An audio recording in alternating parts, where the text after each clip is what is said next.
Merhaba değerli arkadaşlar. Kanalımıza hoş geldiniz. Bugün Toshiba bilgisayarımızın hard diskini değiştireceğiz. Buna SSD hard disk takacağız. Bu bilgisayarımız 7 yıllık bir bilgisayar. 8 GB RAM'i var. 2 GB ekran kartı var.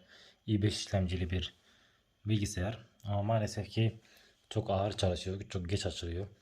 Şimdi şöyle bir hard disk aldık AliExpress'ten. Bunu SSD hard disk aldık. 512 GB hafızaya sahip. Şimdi bunu değiştireceğiz. Öncelikle bilgisayarın açılışını size göstereyim. Kaç saniyede açıldığını göstereyim. Hemen şöyle bir kronometre tutalım.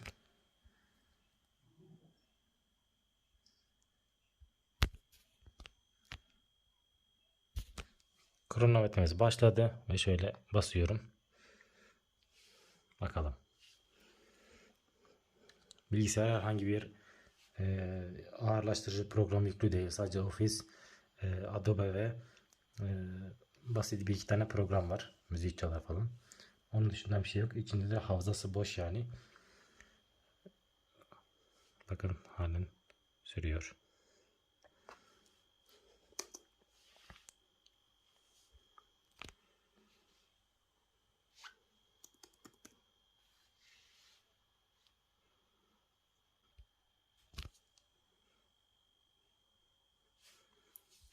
Şöyle bakın açıldı. Yalnız bu şekilde bekliyor. Bayağı bir uzun sürüyor kendine gelmesi. Halen bekliyoruz. Bir dakikayı geçti.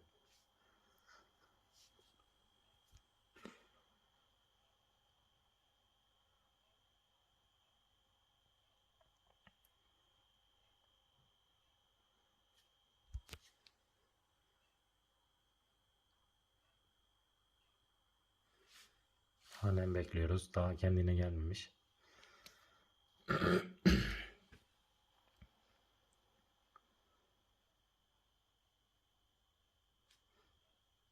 Bakın anca daha kendine yeni gelebildi. Yaklaşık olarak 2 dakikada falan açılıyor. Şu an hala şöyle hafızasını da gösterelim size. İçi boş yani fazla bir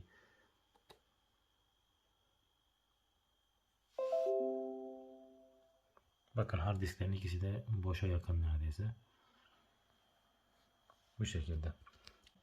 Format flash'ı hazırlayalım kendimize. Sonradan işlemlerimize devam edelim. Bilgisayarı söküp hard diskini değiştireceğiz. Hemen başlayalım. Evet arkadaşlar, format flash'ı hazırlamak için şöyle Rufus diye bir programa ihtiyacımız var. Bunu kendi sitesinden indirebilirsiniz. Bir uygulama şeklindedir. Şöyle şuradan indirebiliyorsunuz.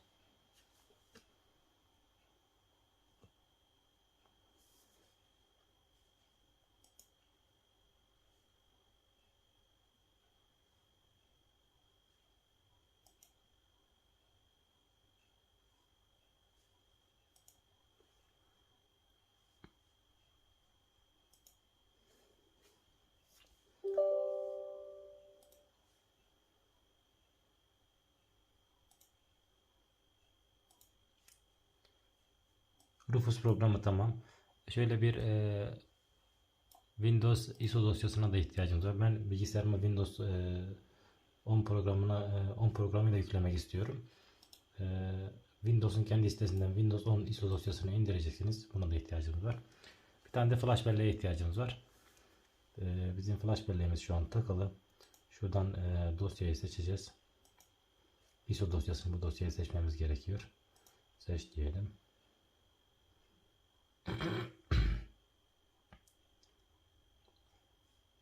Dosyamız masa üstünde. Şuradan seçiyoruz. Aç diyoruz. Bunlarda herhangi bir ayara dokunmanıza gerek yok. Başlat diyorsunuz ve biçimlendirecek. Onun için içindeki veriler gidecek hardaya flash diskin. Tamam diyoruz ve başlıyoruz. Dosyalarınızı yedeklemeyi de unutmayın. Çünkü ben komple bilgisayarı sileceğim için şöyle hard diskimize masa üstündeki şeyleri atalım. Dosyalarımızı atalım.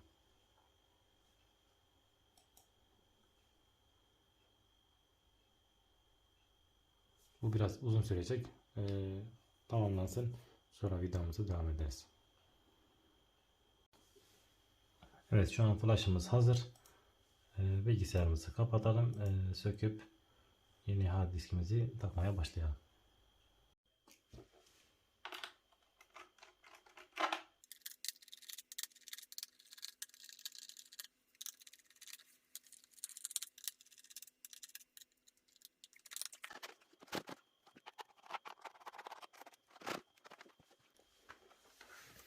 Şöyle yavaşça yanlardan kanırtarak açmaya başlayalım.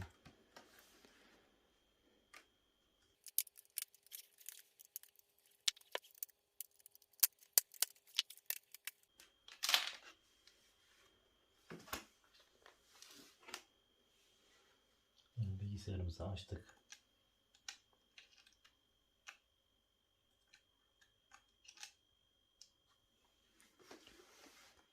Evet. Hard diskimiz şurada. Şöyle yakınlaştıralım, görün. Bunu bir kere ittirdik mi bunun buradan çıkması gerekiyor. Bunu tutan herhangi bir vida yok. Sadece şu ortasındaki takozu çıkarırsak bu rahatlıkla yerinden çıkacaktır. Şöyle bu şekilde 1 TB'lık bir hard disk.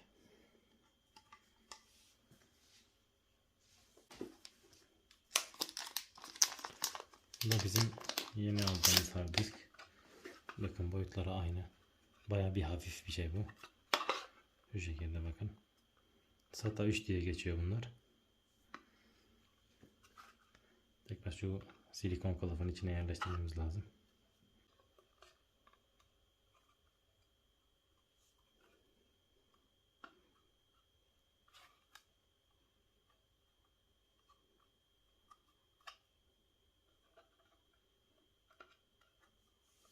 Şu şekilde.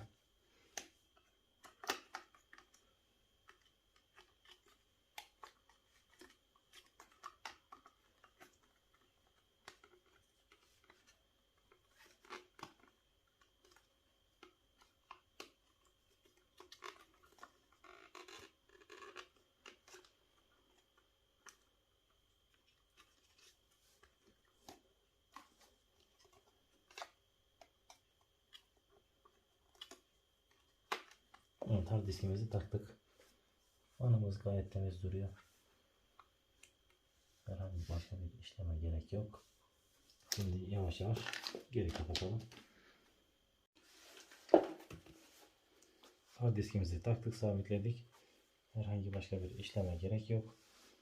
Hemen şimdi geri kapatalım bunu.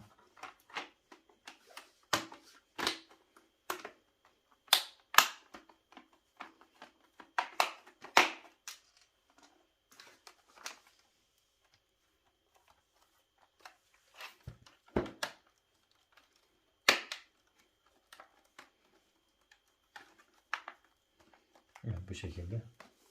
Şimdi vidaları kapatmadan önce şöyle bir vida sabitleyicisine ihtiyacımız var. Loctite diye geçer. Önceden ben sökmüştüm bilgisayarı. Vida sabitleyici kullanmadığım için birkaç tane vidası düşüp kaybolmuş. Bundan dolayı bu sefer kullanalım. Şöyle bir vidaya azıcık damlatmanız yeterli.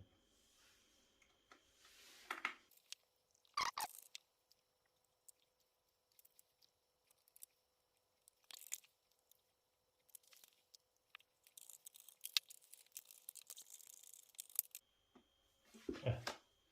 Bilgisayarımızı kapattık. Şimdi formatımıza başlayabiliriz.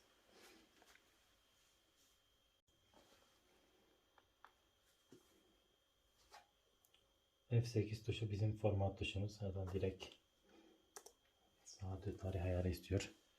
Hemen ayarlarımızı yapalım. ve devam edelim.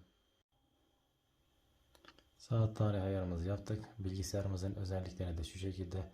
Bakın SSD'yi gördü şurada. Şurada görünüyor SSD yazdı artık. Evet, hemen kaydedip çıkalım. F10'a basmamızı istiyor.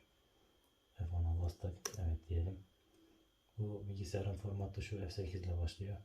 Evet, formatımız şu an başladı. İleri diyoruz. Şimdi yükle diyoruz.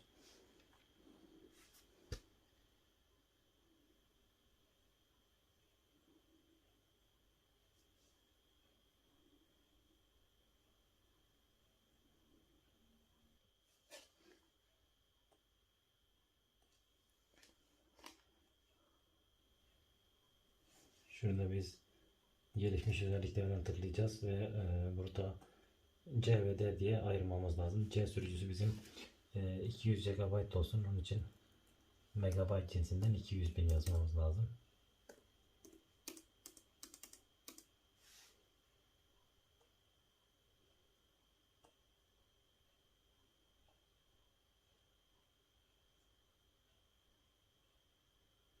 Evet, şurada ayrılmamış alanda bizim D sürücümüz olarak kalsın. Olduğu gibi uygula diyoruz.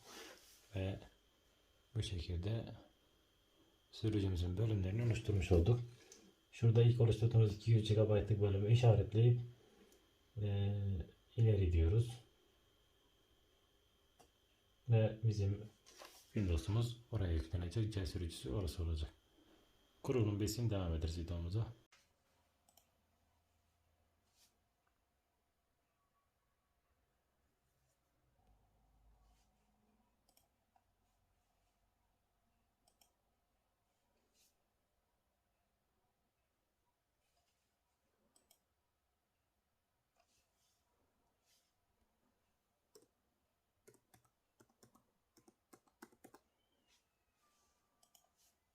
Evet arkadaşlar, formatımız bitti.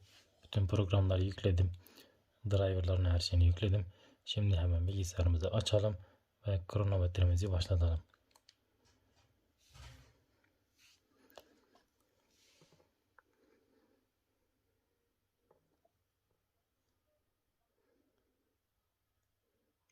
On saniyede açılıyor. Ve şu an kendine gelmiş durumda. Bakın şöyle tıklama hızına bakın. Hemen.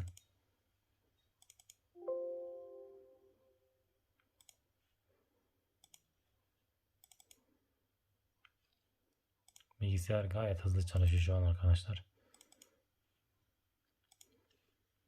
Kesinlikle SSD'ye geçmenizi tavsiye ederim. Çok memnun kaldım. Videonun başında görmüşsünüzdür, yaklaşık olarak 2,5-3 dakikadan önce açılıyordu. Açılıyor ama kendine gelmesi daha da sürüyordu. Ben gayet memnun kaldım bu üründen. Tavsiye ederim sizlere. AliExpress'ten 640 liraya aldım ben. Türkiye'de 850 civarı bir fiyatı vardı. 10 günde geldi AliExpress'ten. İzlediğiniz için teşekkür ederiz. Beğenmeyi, abone olmayı unutmayalım. Görüşmek üzere.